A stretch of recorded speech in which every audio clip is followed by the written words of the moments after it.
আজ কথা বলবো বাড়ির ঈশান কোণকে নিয়ে। এই ঈশান কোণ আমাদের যে কটা কোণ রয়েছে সবথেকে ইম্পর্টেন্ট একটা কোণ।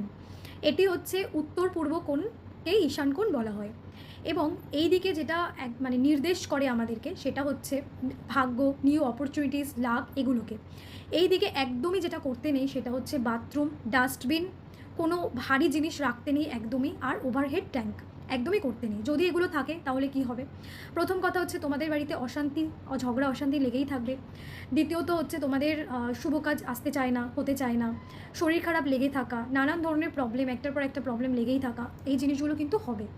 এই কোণে, এই ঈশান কোণে কী করা উচিত?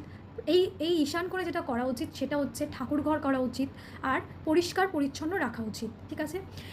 এবার ধরো তোমাদের যদি কারোর বাথরুম থাকে, মানে কারোর যদি ওয়াশরুম থাকে এইদিকে, তাহলে তোমরা কী করবে? টয়লেট সিটের নিচে এই যে ওপরে দিয়ে দিচ্ছি দেখো, এইভাবে তোমরা গ্রিন কালারের টেপ লাগাবে। ঠিক আছে? কিছুটা হলেও সাময়িকভাবে তোমরা কিন্তু রিলিফ পাবে।